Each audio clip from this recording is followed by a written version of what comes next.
Get your hat off, I want to see that mop of hair. You want to see me big curly wig there? It's a proper It's wig, all that, sweaty mate. now from training then, yeah.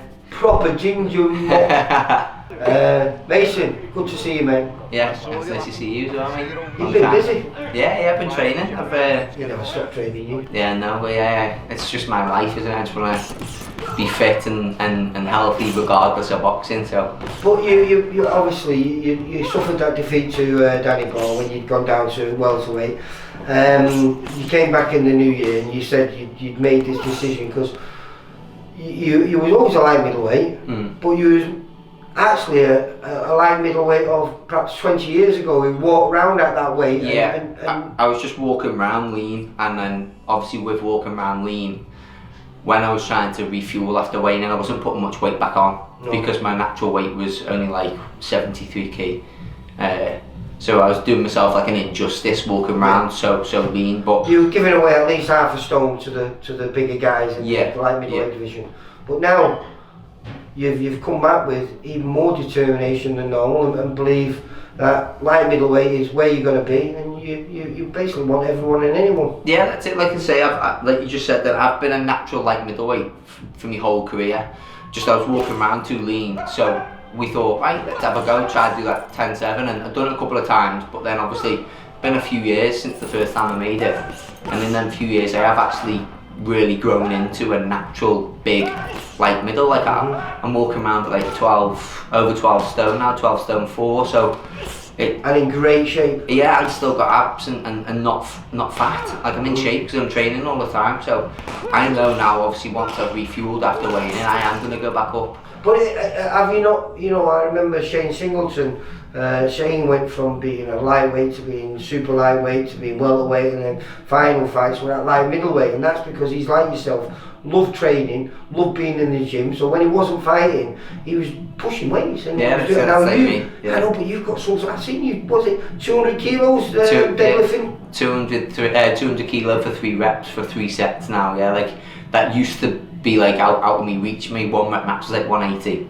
and now I'm getting set out with the 200, which is good. It just shows I like it. But what my point was, will you be able to make, like you say, you made welterweight, but you were weak.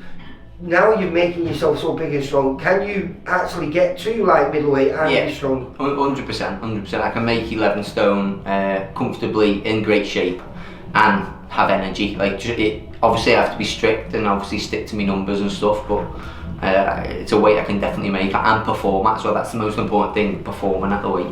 And I remember we've always spoke about it, but people say, oh, you're small for the weight, but I don't see that. I mean, I can really see the difference in you now, mate.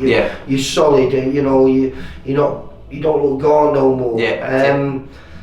But back in let's say 20, 30 years, we had Tony Simpson. He was smaller than you. He was 5'7". Yeah. He was a middleweight and like heavyweight and was pretty good at it. Do you feel this is going to benefit you? That size? Yeah. You can be as I say, I'm 5'9", and obviously, if you look at the majority of fighters that like they're touching 6 foot, a lot of them they are.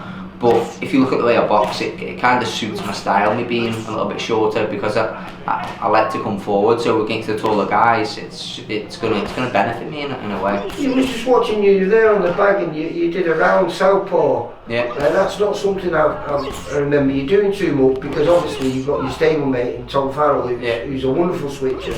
Are these other things that you've been working on then in the gym? Yeah, like I say, I used to switch all the time in the amateurs. Like I'd literally just be ambidextrous and switch all the time, and obviously when I first turned over, I'd give my right arm to be ambidextrous. Yeah, like bad joke. I'm really messing. I kind of lost it. I'd sort of focusing, alright, I'm just going to stick orthodox now, and I kind of lost that sort of rhythm of turning southpaw. And then in the lockdown, I was giving myself days in the gym to just do a whole 10 rounds on the back. Are you excited then for what you're going to bring to the ring when you get these shows going again? I keep tweeting and I keep saying that like no one's seen the best of me yet. No, if people could see me spar, like some of the spars I've been having like lately and stuff, I'm performing already. I'm not even in a camp.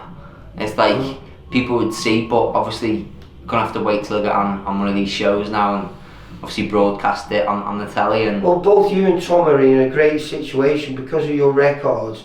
We don't have to worry about getting you those learning fights. All we need is just a long enough time for you to make sure that you're ready. But you are staying as close as you can. You are bringing your weight down now, aren't you? Yeah, like I say, like I'm trying to. Well, I'm not trying. I am doing. I'm monitoring my food and obviously starting to bring my weight down. I don't want to come too soon. No. Because I don't know when a fight's going to come. But I want to be able to go right. What is the ideal weight for you now? For say you've got a 4-week notice or 3-week notice, right? Yeah. And what weight would you have to be to make the light middleweight division comfortably? Just under 12 stone, I'd say. Top end of 11 stone. Right.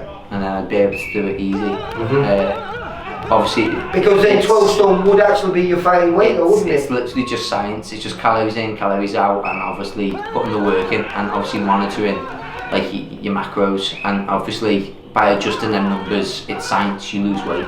You're right, kid, because you've learned all this yourself. Yeah, I've got my nutrition, and no, I've got my nutrition, like my PT qualification, things like that. Yeah. So. I know a lot about like obviously because you work with a lot of people to do that body transformation. Don't you? Of course, yeah. And as I say, it pays off with my own career in boxing. Obviously, I don't obviously know everything, and I don't just work solely. I've got Chris Tam here. I've got a guy called Chris Optimal Performance. These are all people who I work with regarding obviously monitoring me weight, strength, things like that. I'm always asking questions. Yeah. I'm always willing to learn. So, yeah. I feel like I'm going to be in the best physical shape next time I box. Again, providing I've got a long enough camp to get myself tuned up, because you know better than anyone, it's all about timing. Yeah. I've been training hard. But I suppose when you're in this position, sometimes you've just got to take a gamble, and you know, maybe you're not going to get that perfect. No one's going to get a 10-week camp now. I don't need 10 weeks. But if you if you get 4 weeks, ample notice, then you're happy to go with anyone. That's it. I'm already in camp. I do a yearly camp. I don't go in and out the gym. I'm in the gym regardless, like day in, day out in the gym. All that matters is getting sharp at the right time, because you have to do different phases of training, and you have to adapt what you're doing closest to the fight you get. So obviously you need like a minimum of like 4 weeks to get that process. But you're constantly doing that yourself, because when you have been bulking up, I've seen you bulk up and then you trim back down again, and then you bulk back up. So you never just grow. You always grow and then you take it back down. And you do it bit by bit. You just replenishing energy back in the body, like being able to like fix any little niggles that you've got from the camp before. Give yourself that extra little bit of recovery for strength. Like, it's all energy in, energy out. So if you're asking your body to do so much, maybe do that little bit more to grow, to get stronger, you need that extra bit of recovery. So you need that food, you need that energy. So that's where the weight comes on, and then you build off. I don't go heavy just by being a pig and being fat. It's purposeful. Like, I'm doing strength training. I'm purposely feeding my body. Growing fat and looking at me then? No, don't do that to me. Not on camera. No, I'm messing. No, like I say, you get some boxers that don't like live their lifestyle healthy. They just get in shape to box. Like, I'm not that type of guy. I train all the time. Well, yeah, listen, you're just coming into your peak years. You're what, 28 now? Yeah. So I mean, what's anything out there? 154 lads. Watch out. Is that the word? 154 pound. I'm literally willing to fight anyone. There's no names in particular. Like I said this on an interview the other day, there's hundreds of good kids at this weight. As long as there's a good payday, good publicity, good exposure, and maybe a title and good timing to obviously get into proper shape, then I'm there. Anyone. Yeah, we'll live on that basis. Yeah. So I'm looking forward to it. I have seen a massive difference. Yeah. And also, we've got some happy fighter. Yeah, that's it. Yeah, dangerous fighter. You weren't happy at welterweight. No, it did really start to get to me. Like, it just felt like my life was a drag. Chipping away at the weight, and like I wasn't even. I was like 69 kg. I wasn't even far off the weight walking around, but I just felt awful. Felt awful. Like, no energy. Like, after I'd had a couple of rounds, pads or bags, it just felt like I was constantly fighting me energy. That's benefited you now, because you tried it. Everyone told you for years. You tried it. You gave it a proper go. Now Yeah. you're really committed to this. You know that this is where you want to be, and hopefully we'll get you out there and we'll get you on a big show and Definitely, get a title, mate, before the end of 2021. Plenty of titles to come. Plenty. Mason, it's always a pleasure, mate. Thank you. Take care. For all boxing info, news and latest interviews, amateur and pro, across the north, click and subscribe. VIP Boxing Promotions. Also Twitter, Instagram and Facebook.